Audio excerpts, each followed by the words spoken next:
बिस्मिल्लाहिर्रहमानिर्रहीम। अस्सलाम वालेकुम वरहमतुल्लाहि वबरकातुहू। नाज़रीन, आज का हमारा मौजू है कि इंसान की दुआएं जो हैं वो क्यों कबूल नहीं होती है, उनमें क्यों देर की जाती है। तो उसके लिए अगर आप देखें कि आज हमको जनाब इब्राहीम अलैहिस्सलाम की ज़ुबानी आपको ये बताना चाहते हैं कि दुआएं कबूल क्यों नहीं होती है, उनमें देर क्यों हो जाती है। तो उसके लिए बड़ा मशहूर वाक़या है कि जनाब इब्राहीम अलैहिस्सलाम, जिन्हें खलीलुल्लाह भी कहा जाता है, वो एक इबादत गुज़ार बंदे के पास आए और उन्हें कहा कि आओ मिलकर एक दुआ मांगते हैं ताकि हमारी दुआ कबूल हो जाए। तो उस इबादत गुज़ार ने कहा कि मैं दुआ नहीं मांगना चाहता, चूँकि मैं पहले एक दुआ मांग रहा हूँ। जब तक मेरी वो दुआ कबूल नहीं हो जाती तो मैं दूसरी दुआ नहीं मांग सकता। जनाब इब्राहीम कहते हैं कि बंदे खुदा, अगर कुछ दुआएं ऐसी होती हैं जो कबूलियत के करीब नहीं होती, यानी उनको जब खुदा की तरफ से देर भी की जाती है तो खुदा ये चाहता है कि ये मेरा बंदा बार बार मेरी बारगाह में आए और मुझसे मांगे। यानी खुदा अगर किसी बंदे के लिए ये चाहता है कि वो खुदा की बारगाह में बार बार आए, खुदा से तलब करे, तो उसके लिए भी दुआ जो है वो देर की जा सकती है।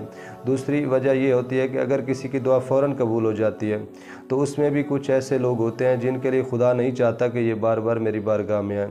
तो लिहाजा अगर खुदा तेरी दुआ को रोक रहा है तो तुझे ये देखना चाहिए कि खुदा तुझे अपनी बारगाह में बार बार बुला रहा है। तो उसके बाद जनाब इब्राहीम अलैहिस्सलाम ने कहा कि ऐ बंदे खुदा, मुझे अपनी दुआ बता। उसने कहा कि मेरी दुआ ये है कि एक दिन यहाँ पर मैं मौजूद था, एक जवान जब वो बकरियाँ चरवा रहा था तो मैंने उससे पूछा कि आप कौन हो। तो उसने कहा कि मैं इब्राहीम खलीलुल्लाह का बेटा हूँ। तो मैंने उस वक्त से ये दुआ मांगी कि ऐ अल्लाह, अगर तेरा भी कोई खलील, तेरा भी कोई दोस्त है तो मुझे उससे मुलाकात करवा दे।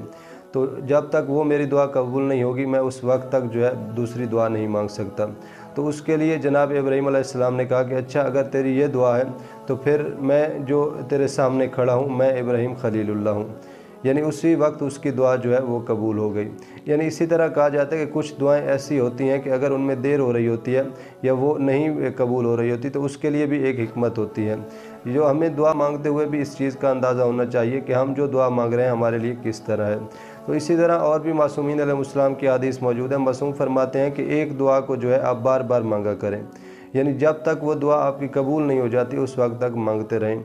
हाँ, ये खुदा की अता है कि वो आपको कब अता करता है या किस बेहतर मौका पर खुदा आपको अता कर सकता है। इंतज़ारुल फ़रज, यानी बेहतरीन दुआ जो है वो इमाम अलैहिस्सलाम का इंतज़ार या इमाम अलैहिस्सलाम की आमद के लिए जो दुआ है वो मांगना होती है।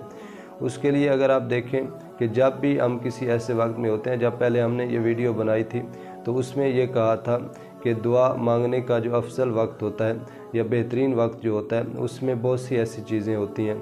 जब वो चीज़ें आपको मिलती हुई या निशानियाँ मिलती हुई नज़र आ रही हों तो उस वक्त मांगी हुई दुआ यकीनन कबूल हो जाती है। तो इसके लिए इसके अलावा भी बहुत सी ऐसी चीज़ें हैं जिनको देखते हुए हम ये कह सकते हैं कि अगर किसी बंदे की दुआ कबूल नहीं हो रही तो उसमें खुदा और रसूल की जो है वो हिकमत मौजूद होती है। वस्सलाम।